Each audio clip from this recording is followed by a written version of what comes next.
Ils veulent que je commence à faire lentement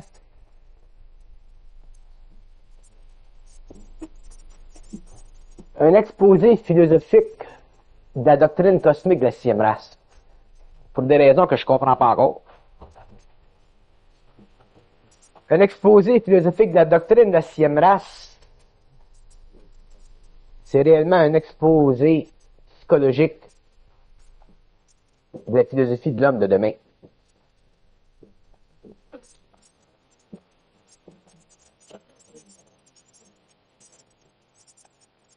La raison pour l'exposé est plutôt préparatoire que d'autres choses. L'exposé n'a aucune valeur psychologique et il n'a aussi aucune valeur philosophique. Mais ils appellent ça un exposé philosophique de la doctrine. Qu'est-ce qu'ils nous disent? De la doctrine cosmique de la sixième race.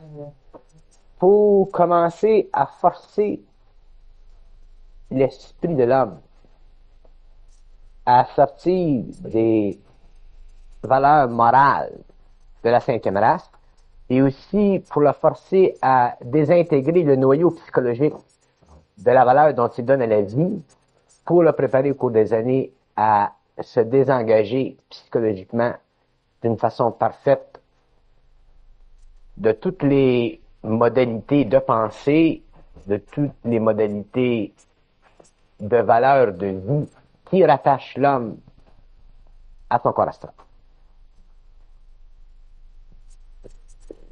L'homme doit être détaché de son corps astral. L'homme se détache de son corps astral par vibration. On ne se détache pas de son corps astral par désir spirituel ou par désir philosophique. Le détachement de l'homme de son corps astral, c'est purement vibratoire. Et ça se fait lorsque la vie de l'homme, la vie de l'homme de la cinquième race, ou la vie de l'homme, ne peut plus tenir, ne peut plus être enraciné, ne peut plus être donné de valeur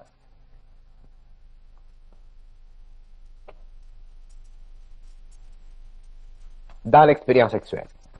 Lorsque l'homme avance dans la conscience supramentale, lorsque l'homme s'engage dans la voie de la lumière, lorsque l'homme se dégage des énergies astro qui le lient à la Terre, il commence automatiquement à entrer dans un champ d'énergie intérieure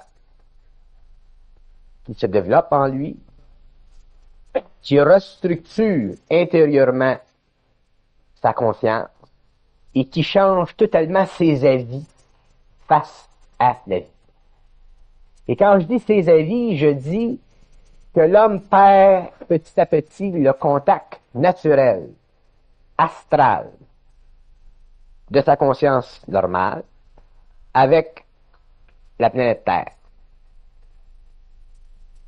De sorte que plus l'homme avance dans cette conscience très précise qui est la conscience supramentale, l'homme perd le goût de vivre. Et la perte du goût de vivre est remplacée par la capacité de vivre parfaitement. Et il y a une très grande différence entre les deux.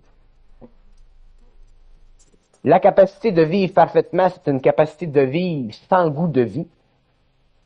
Et la capacité de vivre avec goût de vie, c'est une capacité de vivre imparfaitement, c'est une capacité de vivre astralement, c'est une capacité de vivre qui est alimentée constamment par le corps de désir, et ainsi de suite, par tout ce que l'homme considère comme important dans la vie.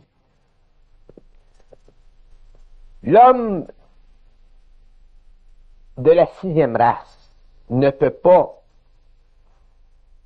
vivre deux vies à la fois. Il ne peut pas vivre la vie de la cinquième race et vivre la vie de la sixième race. Il ne peut pas se contenter des menus plaisirs de la cinquième race et entrer dans l'impondérable, indéfini.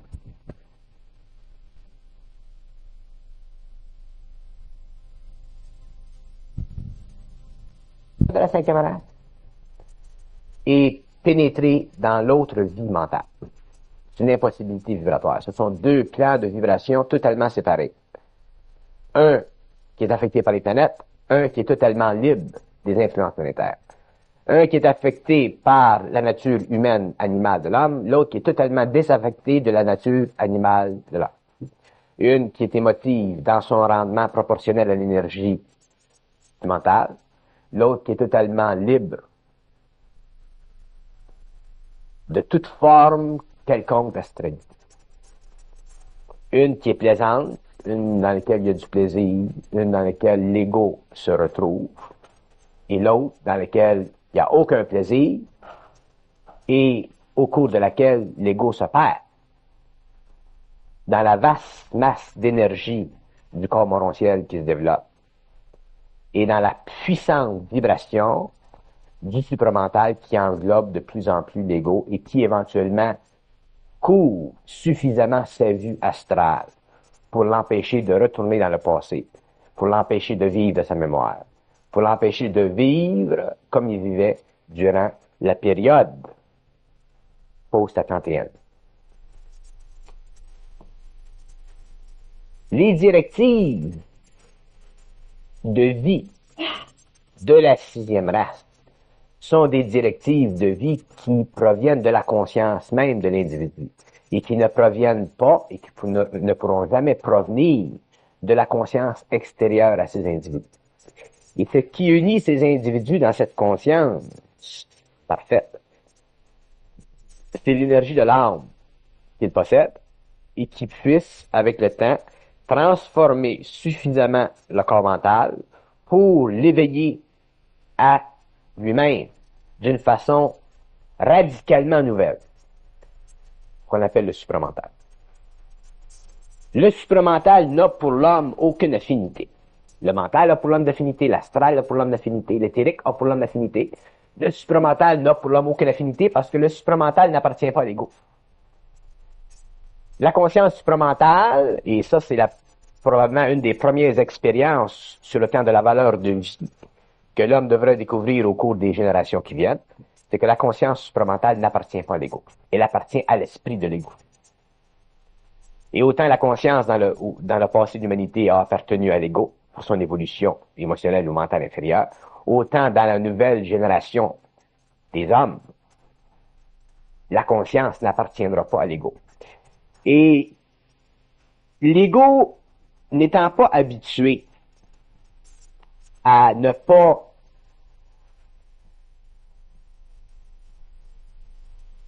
contrôler sa conscience, n'étant pas habitué à ne pas appartenir à lui-même,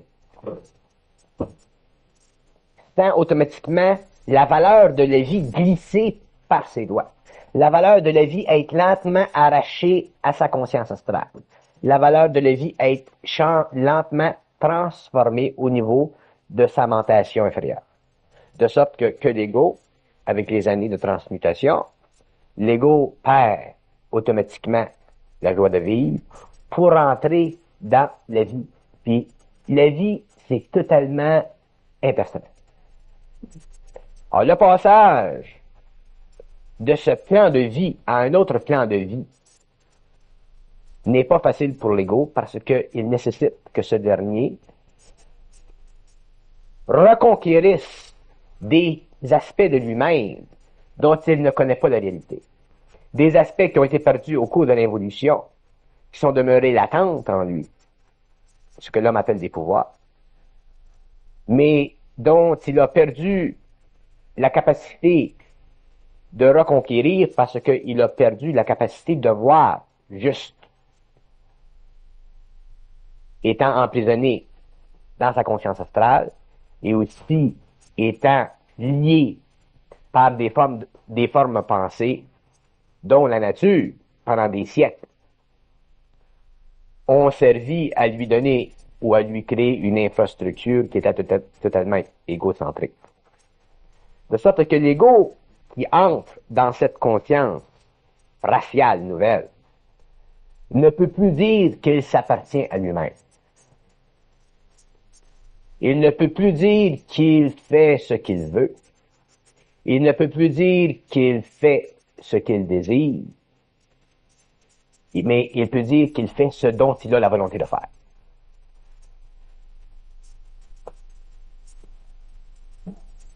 La doctrine cosmique du mental supérieur de l'homme est une doctrine parce qu'on en parle, mais elle n'est pas une doctrine lorsqu'on la dit.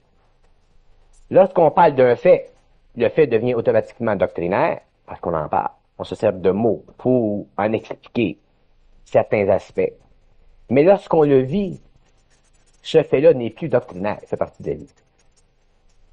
Mais on doit en parler pour créer dans l'ego une sorte de tension, une sorte d'inquiétude, une sorte de crainte, une sorte d'angoisse, afin de forcer l'ego à renier vibratoirement, non pas psychologiquement, mais vibratoirement, ce dont il considère le plus important dans la vie. Je ne sais pas pourquoi.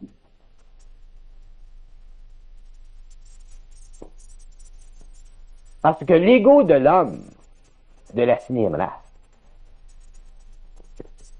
ne pourra pas instituer sur le plan matériel quoi que ce soit pour le bénéfice de l'homme de la 6e race. Parce que l'ego de l'homme de la 6e race instituera sur le plan de l'éther pour le bénéfice de la 6e race. Et tout ce que l'ego fera au cours des dernières années de la 5e race servira simplement à l'isoler de la 5e race. L'ego qui va vers la 6e race, lorsqu'il prend conscience intérieurement de lui-même, s'enfonce de plus en plus dans la forêt d'isolation. Il s'enfonce de plus en plus graduellement, suivant son plan de vie, dans un mouvement irréconciliable avec la 5e race. De sorte qu'il s'enfonce irrémédiablement dans une sorte d'enceinte. Le seul ami, son seul ami, c'est le calme.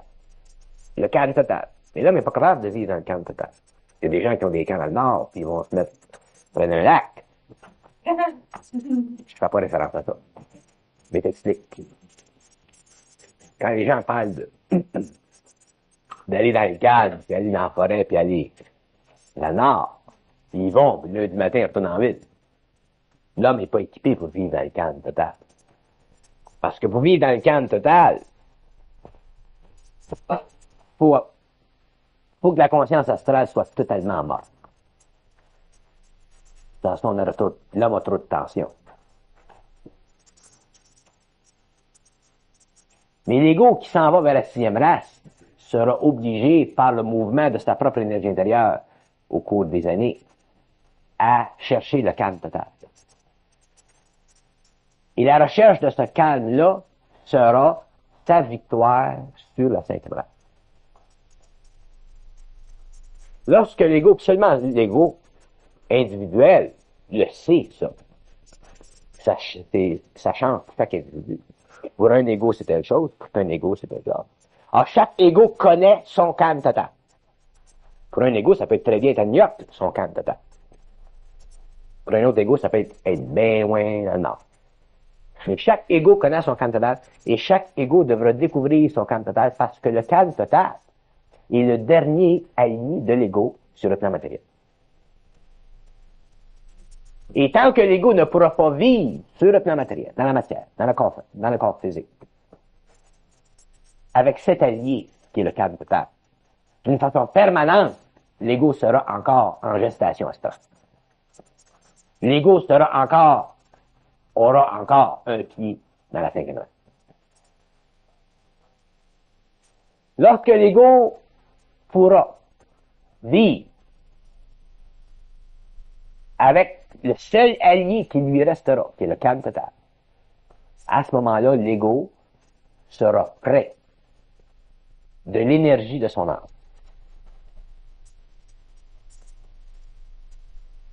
Et lorsque le cycle entrera en jeu, parce que le cycle n'est pas en jeu encore, le cycle est commencé, mais il n'est pas en jeu. Lorsque le cycle entrera en jeu, l'ego aura les moyens appropriés pour l'avertir du temps où il devra passer d'un temps d'énergie à un autre. De sorte que l'ego ne sera pas pris par surprise, mais il sera pris dans la surprise générale. Il ne sera pas pris par surprise. Il le sera. Mais il sera pris dans la surprise planétaire, dans la surprise mondiale, dans la surprise générale de toutes les masses humaines.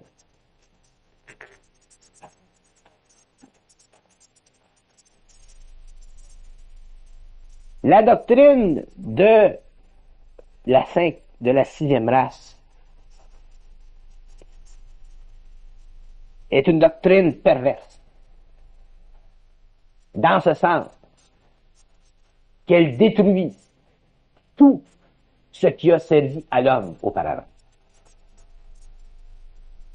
Elle annihile tout ce qui a servi à l'ego auparavant. Et elle confronte l'ego avec le néant de lui-même, qui est son esprit. Parce que le néant de l'ego, c'est son esprit. L'ego n'est pas néant parce que l'ego a une conscience astrale. L'ego vit émotivement. Mais lorsque l'ego ne vit plus émotivement, lorsque l'ego est suffisamment transmuté pour vivre dans son esprit, il vit et il connaît le néant de lui-même. Et le néant de l'ego, c'est la qualité même de l'énergie de l'âme dans le troisième œil de l'âme. Les gens se demandent qu'est-ce que c'est l'affaire du troisième œil, les hindous en parlent, ainsi de suite. C'est très simple. Le troisième œil, la manifestation du troisième œil, la conquête de l'énergie par le biais du troisième œil, se fait par le biais de l'anéantissement de l'ego. De sorte que lorsque l'ego est transmuté en esprit, qu'il est devenu néant de lui-même, le troisième œil devient automatiquement actif. Y a-t-il des lunettes, hein, quoi? C'est dans tes mains. Ah oui. Lorsque l'homme commence à conquérir les domaines intérieurs de lui-même, il commence à perdre conscience. Et la raison pour laquelle il perd conscience, c'est parce que sa conscience naturelle n'est pas une conscience normale. Elle est une conscience calculée sur la fréquence vibratoire de ses sens en relation avec le matériel qu'il manipule tous les jours. Mais lorsque l'homme entre dans la conscience cosmique, dans la conscience supramental, lorsque l'homme entre dans l'esprit de lui-même, et qu'il commence à interpréter vibratoirement les pulsations de l'âme en lui, son ego ne lui sert plus, parce que son ego est incapable de justifier les raisons derrière les vibrations qui émanent de l'âme. L'ego est incapable de justifier les vibrations de l'âme et les raisons derrière ces vibrations. Et c'est pour ça que le mouvement de la cinquième à la sixième race est si long, il est si difficile et si truqué. C'est parce que l'ego ne peut pas interpréter les vibrations de l'âme. Seul l'esprit de l'homme peut le faire, pour les interpréter, ces vibrations de l'âme. Et l'homme ne peut pas vivre dans le corridor du temps et ne pas pouvoir en même temps interpréter les vibrations de l'âme comme si c'était des messages précis adressés à son intellect. L'homme de la sixième race doit être capable de se suffire à lui-même parfaitement en ne rien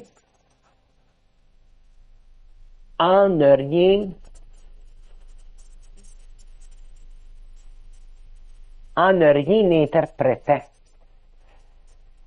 de son passif mémorifique, subjectif, humain qu'il connaissait durant la cinquième race. L'homme doit être capable de vivre simplement de vibrations et ne jamais vivre de pensée. L'homme doit être capable de simultanément créer un pont entre les conditions de mouvement établies par l'âme, interprétées par son esprit, et ajuster ça aux activités ou aux structures de vie de la cinquième race. Pour qu'il puisse fonctionner avant de passer dans l'éther d'une façon anonyme.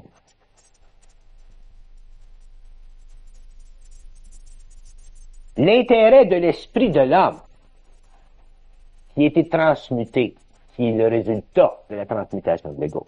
L'intérêt de l'esprit de l'homme, c'est un intérêt qui n'est pas humain. C'est un intérêt qui n'appartient pas à l'ego et c'est un intérêt qui ne se connaît pas par lui-même. C'est un intérêt qui se découvre au fur et à mesure que les forces de vie entrent dans l'homme. Il lui donne le pouvoir de son siège, qui est le siège de sa tribu, et qui est le lien entre lui-même dans les terres avec ceux qui sont les représentants sur la terre, éthériques, des forces de lumière, des forces de hiérarchie. De sorte que l'ego se conscientise, doit un jour en arriver par vertu de sa transmutation à ne plus pouvoir s'occuper de lui-même, à ne plus pouvoir s'intéresser à lui-même, à ne plus pouvoir s'intéresser à ce qui l'intéresse, à ne plus pouvoir s'attacher à ce qui l'intéresse, à ne plus pouvoir fonctionner psychologiquement en relation avec une valeur de vie qui est déterminée par sa conscience astrale, qui est aussi liée à sa conscience animale.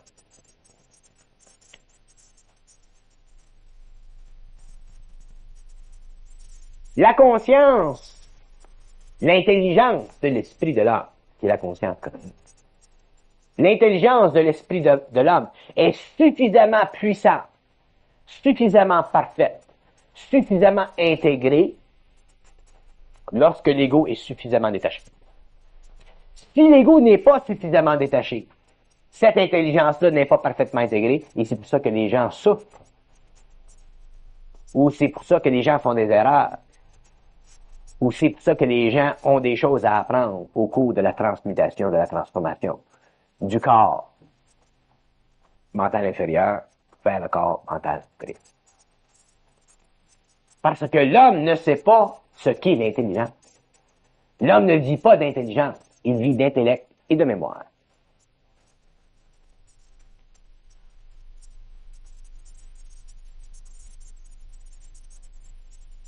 Mais les piliers de la doctrine occulte de la 6e race sont enfouis tellement profonds dans l'inconscience astrale de l'homme que lorsqu'ils sont vécus, lorsqu'ils sont expérimentés, lorsqu'ils sont conscientisés dans la conscience qui se développe, la conscience supramentale de l'homme, automatiquement, l'ego perd le nord. Il perd le nord parce qu'il cherche le nord. Et l'ego, à un certain moment, lorsqu'il est suffisamment fort dans son orientation intérieure, peut facilement perdre le nord, sachant toujours qu'il ne perd pas le nord, mais qu'il découvre un nord qui n'est pas le nord qu'il connaissait auparavant.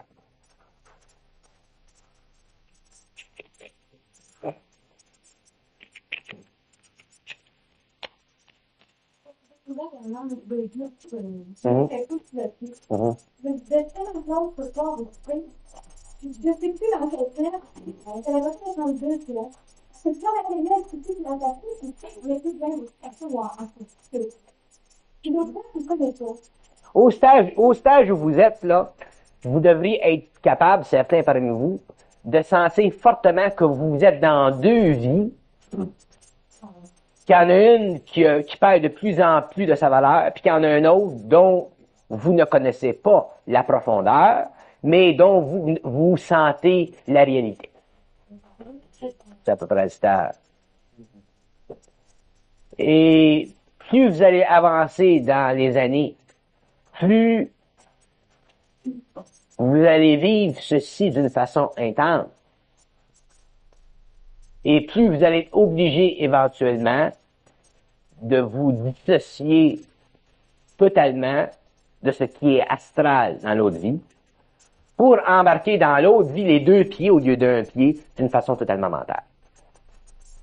C'est à partir de ce moment-là, parce que ce sont les tensions qui vont vous amener à l'autre.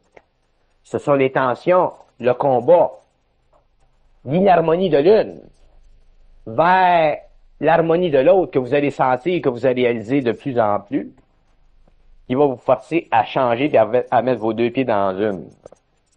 Au lieu d'avoir un pied dans une et l'autre pied qui commence à tâter l'autre. Parce que contrairement à la mystique philosophique qui nous a été donnée de l'Orient, qui a servi pour la spiritualisation de l'homme, La formation de la sixième race de l'homme, c'est une formation qui est dirigée. C'est une éducation constante, consciente et précise. C'est une formation personnelle, c'est une formation prépersonnelle, et c'est un engagement personnel et prépersonnel. Et éventuellement, ça devient un lien totalement occulte et éthérique. Ce n'est pas un mode de vie ou une philosophie de vie. C'est réellement un engagement vibratoire que chaque individu vit selon son rapport vibratoire avec sa propre lumière, sa propre énergie. C'est pour ça que les conférences ou les rencontres que je fais avec vous autres, je dois les faire pour un certain temps pour vous habituer en esprit à reconnaître ce que vous êtes en esprit. Parce que vous ne pouvez pas reconnaître ce que vous êtes en esprit sans passer par un esprit qui se reconnaît, qui se connaît en esprit, parce que votre esprit est trop astralisé. Ah, c'est comme, faut nettoyer un peu la maison avec un balai, puis ensuite vous pourrez reconnaître vos propres formes à l'intérieur de votre propre maison. Mais d'ici à ce temps-là, 84 que j'ai tué, vous pouvez pas les reconnaître parce que déjà, votre conscience astrale est suffisamment puissante pour empêcher que les vibrations intérieures de l'âme s'enregistrent dans votre esprit d'une façon permanente. Mais en 84, quand moi je vais lâcher, vous autres, vous allez être prêts, puis vous allez être seuls. Moi, je vous prépare à être seul. Vous ne serez jamais seul, mais vous serez seul. Vous ne serez jamais seul parce que vous connaîtrez des gens qui sont dans la même vibration que vous autres, mais vous serez seul parce que cet acheminement-là qui se fait dans le monde entier se fait individuellement. Et à un certain moment de cette évolution, de cette transformation, il y aura des gens qui seront, à cause de leur vibration, qui deviendront à cause de leur vibration, des points de référence pour les autres. Parce qu'il y en aura toujours qui auront besoin des points de référence. Parce qu'il y en aura toujours d'autres qui auront besoin de savoir la même chose que les autres savent, mais qui ne peuvent pas découvrir parce que les autres aussi seront trop abîmés par la conscience astrale. De sorte que l'homme, le passage de la cinquième à la sixième race de l'homme, c'est un passage solitaire, c'est un mouvement solitaire, c'est un mouvement qui est occulte, c'est un mouvement qui est incompréhensible de l'homme, c'est un mouvement qui est sensible, c'est un mouvement que certains peuvent percevoir, c'est un mouvement que certains peuvent rechercher spirituellement, c'est un mouvement que beaucoup et tous devront dépasser spirituellement parce que tu ne peux pas rentrer spirituellement là-dedans. Tu t'arrêtes quelque part. Ou tu passes complètement dans le mental pur de cette expérience-là. Il n'y a pas de spiritualité là-dedans. Et c'est là que se fait la scission, la division entre l'orientalisme et l'instruction mondiale qui sert simplement à créer dans l'esprit de l'homme une pulsion suffisamment précise, suffisamment à l'échelle de la pensée et du cœur de l'homme pour éveiller en lui son propre Kundalini. Parce que le Kundalini de l'homme doit être éveillé, mais doit être éveillé par en haut et non par en bas. Et le Kundalini de l'homme sera éveillé par les mots, sera éveillé à l'intérieur de son propre miroir. L'homme éveillera son propre Kundalini parce que l'homme sera prêt à un certain moment à vivre en lui-même les forces, le tremblement interne qui sera mis en action par l'énergie de l'âme, par le biais des mots qui auront été mis en place pendant la période de préparation.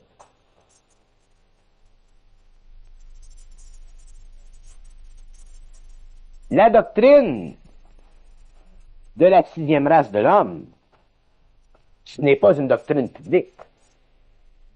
Ce n'est pas une doctrine qui s'écrit. C'est une doctrine qui se parle parce qu'elle s'explique bien et parce qu'elle explique tout et parce qu'elle engendre bien et qu'elle engendre tout. Elle est en elle-même cette doctrine parfaite et elle est inchangeable, elle est inaltérable parce qu'elle n'appartient pas à l'homme. Et comme elle n'appartient pas à l'homme, elle n'est pas doctrinaire. Mais elle est doctrine parce qu'elle renferme en elle-même les germes de la pulsion, de la conscience cosmique mondiale planétaire de l'avenir, que l'homme connaîtra individuellement dans ses rapports personnels avec l'énergie de l'âme et aussi dans ses rapports personnels avec ceux qui seront dans les terres de la planète et qui entreront éventuellement en contact avec les scientifiques d'un autre âge que vous appelez les extraterrestres. Mais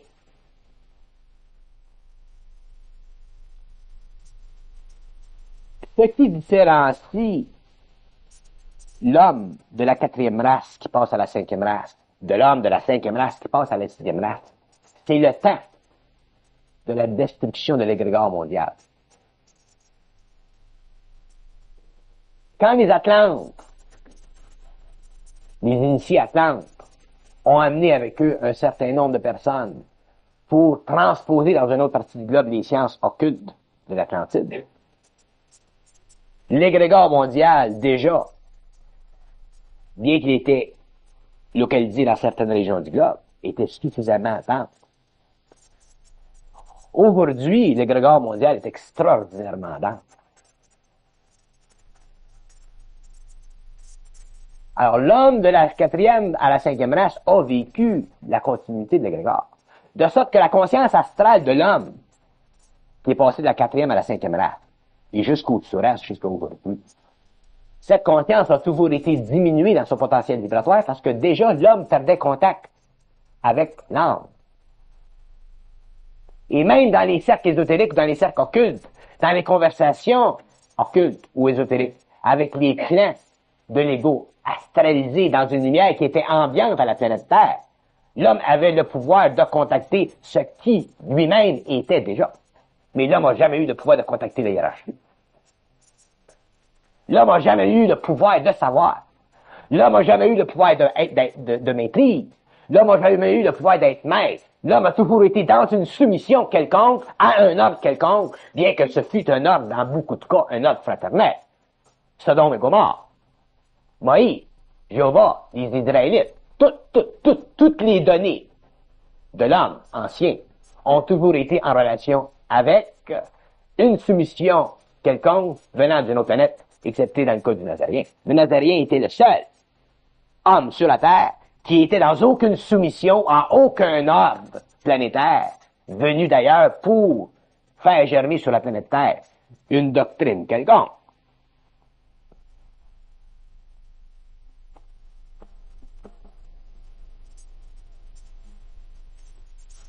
C'est pourquoi les efforts de certaines personnes, comme Raël, par exemple, ou certaines intelligences, qui viennent d'ailleurs, qui contactent des êtres humains comme Raël, des efforts de diminuer la personnalité historique du Nazaréen en faisant accroire au monde que le Nazaréen était réellement un des leurs, que le Nazaréen réellement tirait ses pouvoirs de leur contact avec des vaisseaux qui étaient dans l'invisible, est une erreur fondamentale dans les archives du temps de l'homme et est une affront extraordinaire à l'humanité. Parce que en diminuant la personnalité historique du Nazaréen, dont la contrepartie cosmique était totalement au-delà de leur conscience à ces hommes-là, ça enlevait dans la conscience astrale de l'homme le pouvoir interne de la conviction parfaite du savoir de l'homme, dont Raël est un exemple et dont les gens qui suivent Raël de très près sont des exemples. L'homme est un être construit physiquement d'une façon parfaite, construit vitalement d'une façon très évoluée, d'une façon astrale très évoluée, d'une façon mentale très évoluée, et d'une façon supramentale très évoluée, lorsqu'il le devient. De sorte que l'homme est un maître. L'homme doit être un maître. Mais pour que l'homme soit un maître, il est obligé de renier tout ce qu'il a su, tout ce qu'il a appris des hommes. Parce qu'un homme qui ne peut pas renier ce qu'il a appris des hommes, est obligé d'accepter ce qu'il a appris des hommes. Et si on accepte ce que l'on a appris des hommes, que ce soit sur le plan matériel ou dans l'astral, si on accepte ce que l'on a appris des hommes, on devient automatiquement fourchu dans notre intelligence. De sorte qu'une partie de notre intelligence qui appartient au passé et une autre partie de notre intelligence qui appartient à ses âmes.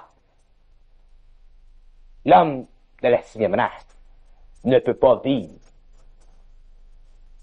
avec une intelligence fourchue. L'homme de la 6e race doit avoir une intelligence parfaite, doit avoir une intelligence qui n'est fondée sur absolument rien.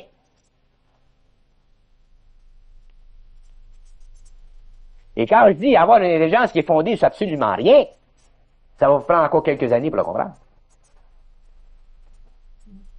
Parce que je vous parle toujours pour demain.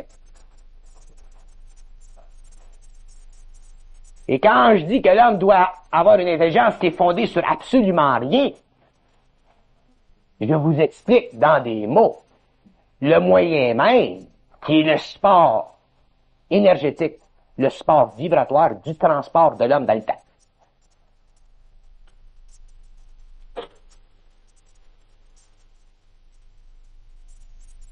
Parce que le support vibratoire du transport de l'homme dans le temps, c'est sa capacité d'être totalement, pour employer l'expression anglaise, mindless.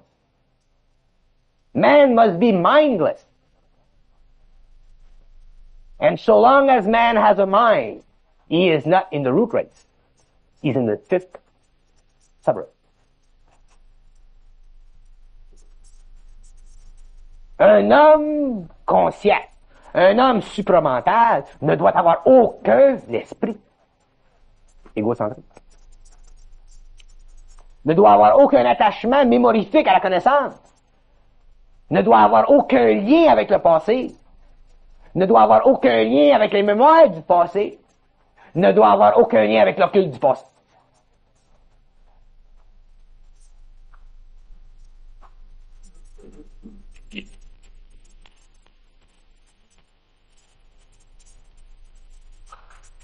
Il y en a qui vont dire, bon, l'occulte, l'ésotérisme, c'est ça qui nous a amenés à... C'était des moyens pour sensibiliser vos esprits égocentriques à une dimension spirituelle de votre conscience interne, enfouie dans la matière même de votre astral, mais inconsciente d'elle-même, et incapable par elle-même d'aller chercher en elle-même le fruit de son pouvoir sur l'intelligence planétaire. Les quelques-uns parmi vous autres ou parmi d'autres qui ont eu cette sensibilité, cette capacité de transcender un peu, de se libérer un peu, d'autonomiser un peu leur capacité d'influence ou d'être influencé par la conscience ou le savoir planétaire, lui en est un.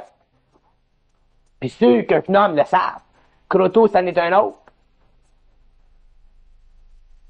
Il n'y en a pas beaucoup dans tous les gens que je connais. Il n'y en a pas beaucoup. Parce que le savoir de l'homme, c'est une perfection, c'est un perfectionnement qui est directement lié à l'évolution de l'âme de l'homme et qui est directement parvenu à une fruition totale lorsque l'homme est devenu déchéant, c'est-à-dire lorsque l'homme a renversé la polarité de la magie fonctionnelle sur la planète Terre dans le passé de son expérience. Ceux qui ont combattu dans le passé les forces négatives, les forces de la magie noire au cours de l'expérience de l'homme, et qui ont eu des liens, qui ont vécu des combats, si vous voulez, sont ces gens qui ont rapporté avec eux autres dans cette vie-ci un peu de cette vibration intérieure qui faisait partie de l'évolution de Rome et qui aussi était supportée par la domination instantanée du contrat cosmique qui lie chaque âme ou chaque ego qui s'incarne avec sa planète d'origine. Un homme ne peut jamais être dans le savoir, même intuitif, sans un support quelconque avec sa planète d'origine.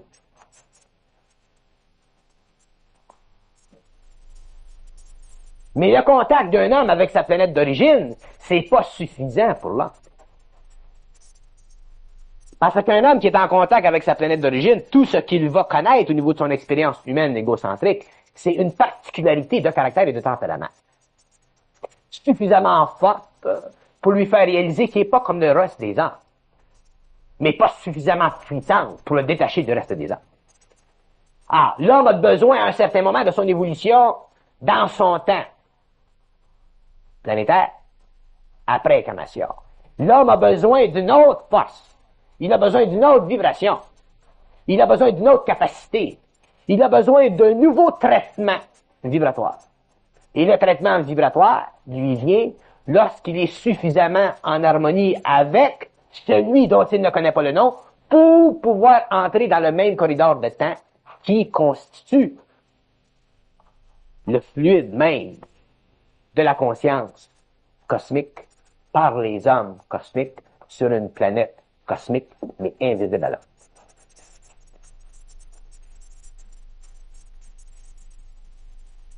C'est pour ça que je dis au monde, quand je dis au monde que les gens ne doivent pas croire, que les gens ne doivent pas me croire. Les gens n'ont pas besoin de me croire pour me comprendre.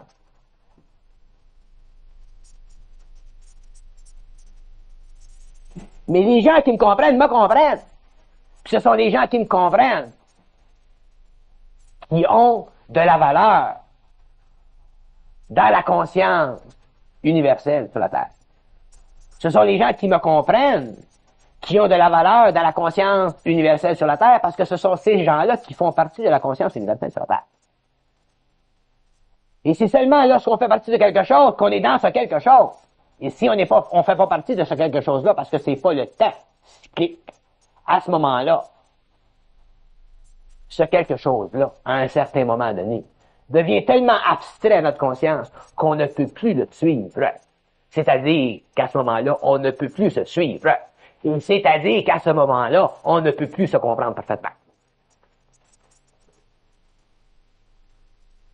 De sorte que l'équation de l'homme planétaire de la 5e race avec l'homme cosmique de la 6e race, l'équation, c'est le passage à niveau qui doit être vécu lors de l'expérience entre lui-même et le fond de lui-même.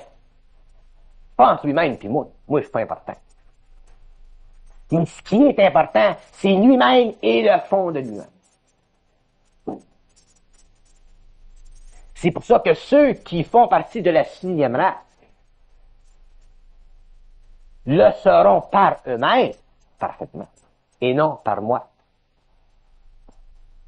Parce que ces hommes-là ne sont pas des hommes, ce sont des surhommes. Et la qualité même d'un surhomme, c'est d'être capable d'engendrer en lui-même suffisamment d'intelligence pour détruire en lui-même toute forme d'intelligence qui nuit à son intelligence.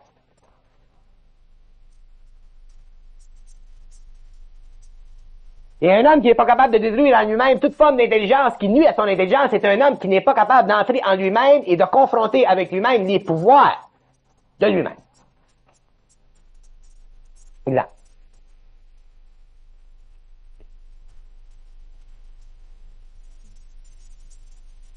Au cours de nos rapports, au cours des temps qu'on parle, s'engendre dans l'homme la conscience de l'illusion de la pensée subjective. S'engendre dans l'homme la conscience d'un contact. S'engendre dans l'homme la conscience de l'illusion de la perfection du contact. S'engendre dans l'homme la perfection de l'illusion du contact. S'engendre dans l'homme l'imperfection de la perfection du contact. S'engendre dans l'homme la perfection du savoir parfait du contact. S'engendre dans l'homme la perfection du savoir parfait du contact et s'engendre dans l'homme la perfection du savoir parfait du non-savoir. S'engendre dans l'homme la perfection, s'engendre dans l'homme le transfert. L'échelle de l'évolution de l'homme, de la 5e race vers la 6e race, se fait ici. Mais si l'homme, dans son expérience, n'est pas capable de découvrir en lui-même les illusions de la forme de l'intelligence, pendant qu'il est en mouvement vers cette intelligence, est incapable éventuellement de détruire en lui-même la nature même de l'intelligence qui est en lui-même, et l'homme doit détruire en lui-même la nature même de l'intelligence qui est en lui-même. Parce que tant que l'homme a de l'intelligence en lui-même, l'homme n'est pas dans l'homme, l'homme n'est pas dans l'homme, l'homme est dans l'animal de l'homme. L'homme est dans l'homme seulement lorsque l'homme n'a plus d'ordre à recevoir de personne. L'homme est dans l'homme lorsque l'homme n'a plus entendre rien de nulle part. L'homme est dans l'homme lorsqu'il n'a plus à recevoir d'indices de nulle part. L'homme est dans l'homme lorsqu'il est dans la vibration de lui-même. L'homme est dans l'homme lorsqu'il est parfaitement en harmonie avec lui-même. C'est-à-dire que l'homme est dans l'homme lorsque ses émotions ne font plus interférence avec son mental supérieur. À ce moment-là, l'homme est intelligent. Il n'est plus dans l'intelligence. Et lorsque l'homme n'est plus dans l'intelligence, il est intelligence, et lorsqu'il est intelligence, à ce moment-là, son âme devient le support parfait de toute transmutation avec n'importe quel ordre d'énergie, de sorte que l'homme devient un magicien.